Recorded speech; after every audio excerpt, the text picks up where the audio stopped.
Today, we're diving into a topic that was submitted by one of our listeners. How do I handle it when I see qualities of my ex in my son? Let's dive in. Welcome to the Crazy Ex-Wives Club, a podcast dedicated to helping women navigate the emotional journey that is divorce. I'm your host, Erica, and if you're trying to figure out life after the big D, welcome to the club.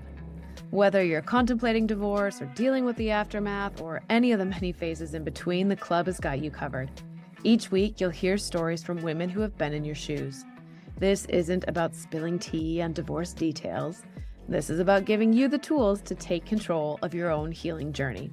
Listen in weekly for advice, tips, and tools to help you move through each stage of the process. Welcome back to another episode of the Crazy Ex-Wives Club. I'm your host, Erica, and today we're exploring a topic that was sent in from one of our listeners.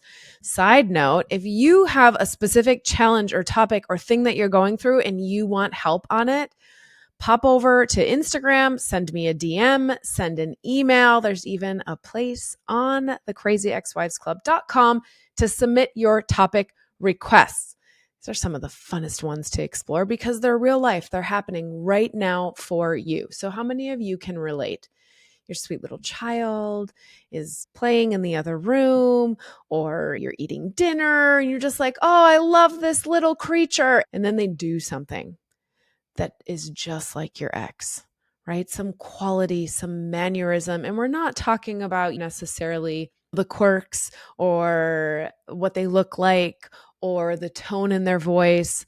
We're talking about the behavior traits that were part of the downfall in your marriage are now surfacing in your child. Totally normal. And why is it totally normal? Because our kids learn from watching what we do. They learn coping mechanisms. They learn how to have conversations. They learn how to be in relationship. They learn how to interact with other people by watching how their parents did it and how you do it with your kids.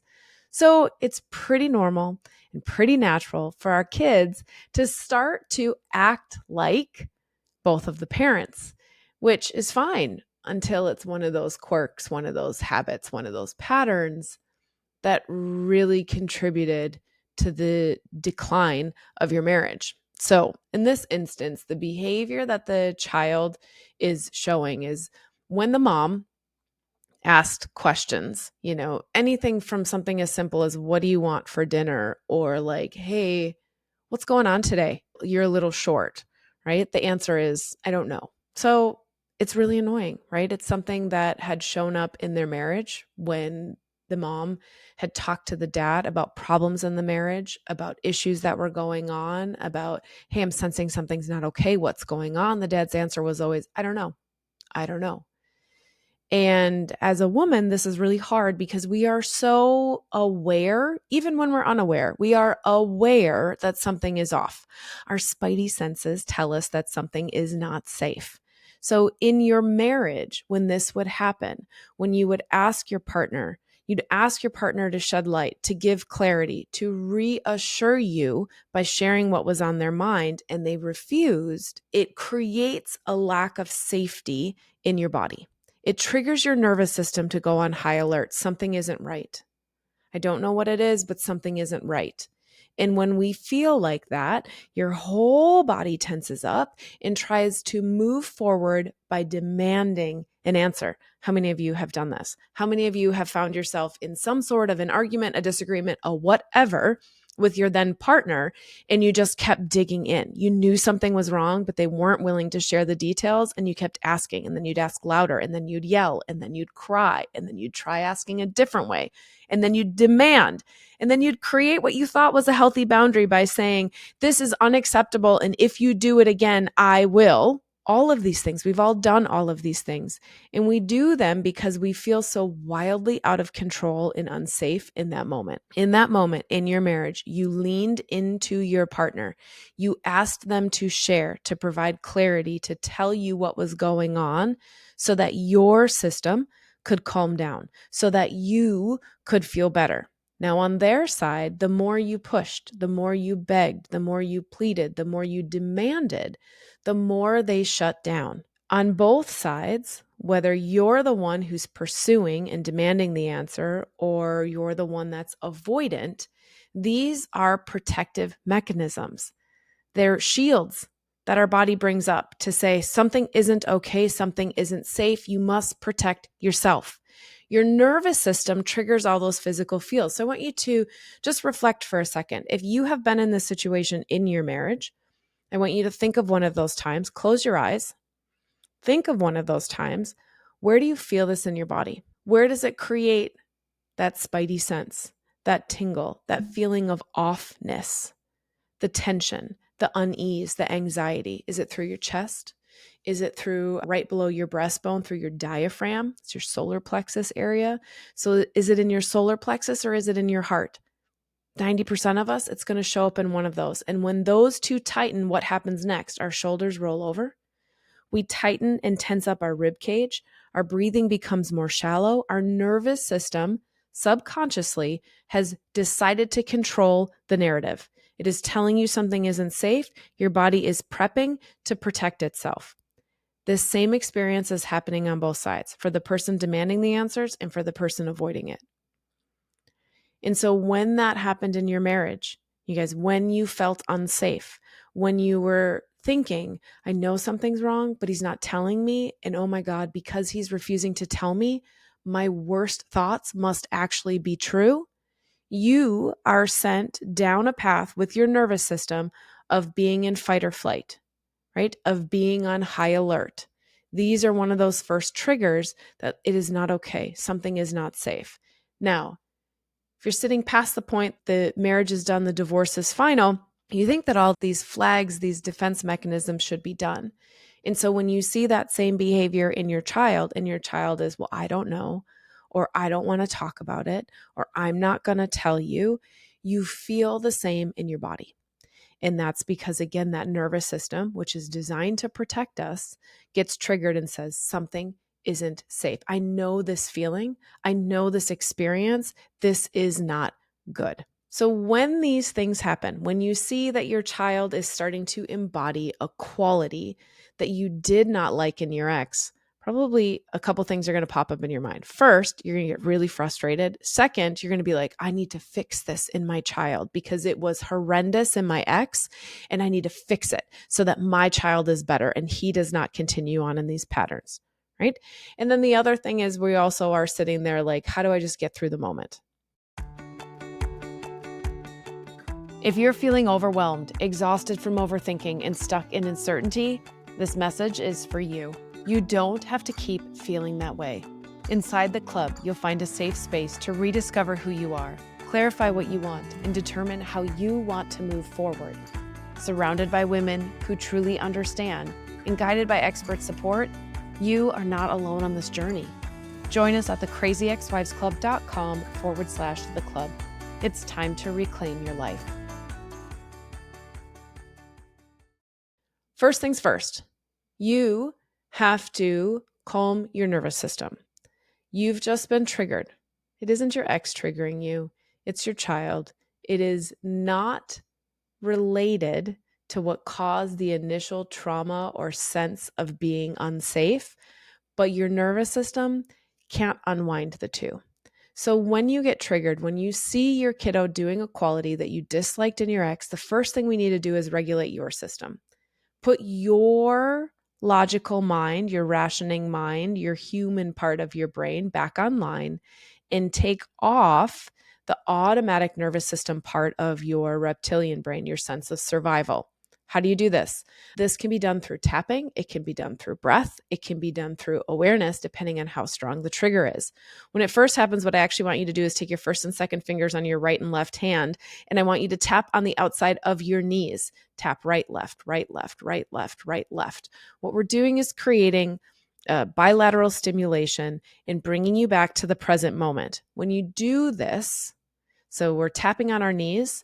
We've just been triggered. We're tapping on our knees. We're breathing in through our nose, out through our mouth, and we're finding that spot in our chest, in our rib cage, in our solar plexus, and saying, I see you.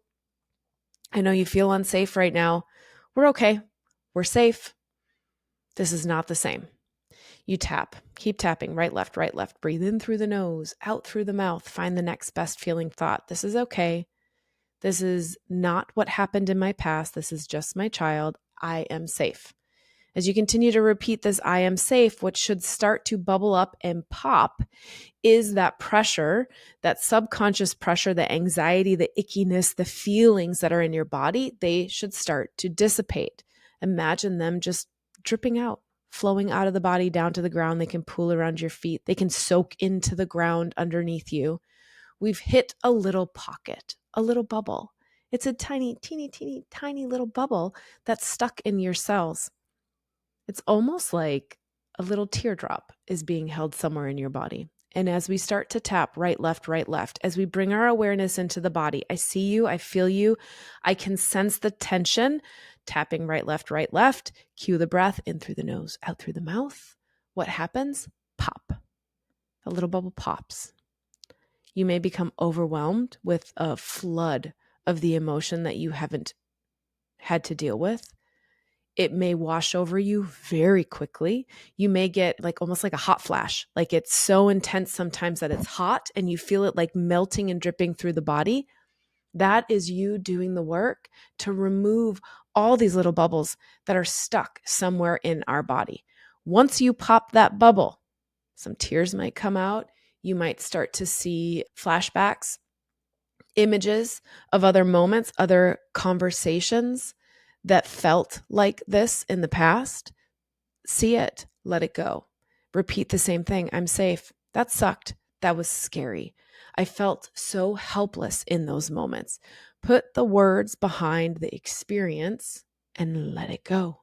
It'll continue to pop and drip out of the body. And when it passes, when you have had the chance to say, okay, the trigger no longer owns me, now I can look at who do I need to be to help my son through this? When we're helping our kids through this process, the first thing I want to say is, as a mom who's so worried about how this is affecting your children, we want to do everything within our power to protect them from the pain. And that means that sometimes we take on the work that is part of their learning journey in this lifetime. It is not our job to fix or correct them. It is our job to teach them other ways that they can process through things. So in this instance, if your kiddo is shutting down much like your ex used to, is unwilling to share information, now your job is creating a safe space so that they learn that it is okay to share, that they don't have to shut it down and they don't have to be alone in the stuff. You don't have to sit alone in the muck. I used to say it all the time. Hey, it's fine if you don't want to talk to me right now. Can I sit with you? You don't have to be alone in this. This stuff sucks. This stuff sucks and you are not alone. Repeated that. For years I repeated that until he was ready to let me in. So here we are. You're looking at your child. Your child is refusing to allow it. Think on their side. Their defense mechanisms, their armor has now been activated. Their sense of security is by not sharing. They don't want to share because they think that's a safer option. So create some safety and security for them. Hey, I can see that something's bothering you. When you're ready, I'd love to listen. You don't have to be alone in that muck. You don't have to be alone in the ick. I am here when you're ready. And then allow them to have their space. Letting them know things like, hey, I was asking because I was curious. I want to learn more about you. Let me know when you're ready to share. And then give them space. The more we show up and demand, the more they're going to shut down and protect, because both of us are being triggered by the same thing. Both of us are fearing a loss of safety. We don't know what's going to happen. So one of you wants the information and one of you doesn't want to share the information. Give them some space. Now in that, as you give them space, as you continue to show up for them, as you reiterate like, hey, it is safe, you are okay, they will start to meet you in the process. Now you're showing them that there's different ways to be able to handle emotions, that it is okay to have conversations. It's safe to share your opinion with somebody. So when you see these qualities of your ex in your child, first, Don't jump right away to, I need to fix this. I need to fix this so that this little child never does this to somebody else. That is your wound, your mess, your side of the street to clean up. Your job is to heal the trigger in yourself so that you can hold space for your child to move through it and find different coping mechanisms. If you guys are struggling with any of this stuff, I would love to have you over in the club. The club is our private divorce membership. You guys, we meet 3 times a month. 3 times a month, we meet to support each other, to talk about real issues that are going on, to give each other ideas on how to be able to move forward, all while knowing that you are in this safe space where you can actually share these deep thoughts. I know that it can feel really overwhelming. I know that it can feel really alienating, especially when your friends and your family, they don't understand how to handle this stuff because they haven't had to go through it. We get it in the club.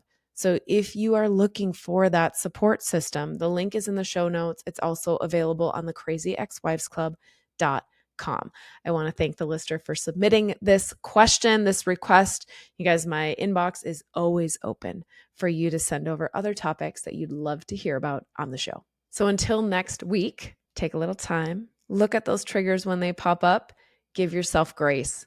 Because this is the work. This is what we are doing every single week, every single day to break free of what broke in our marriage. And that's it. Another great episode of the Crazy Ex-Wives Club, a podcast for women learning how to heal from their divorce. Tune in next week for more advice and tips to help you figure out life after divorce. And until then, give yourself grace, do the best you can, and know that this is all part of the process.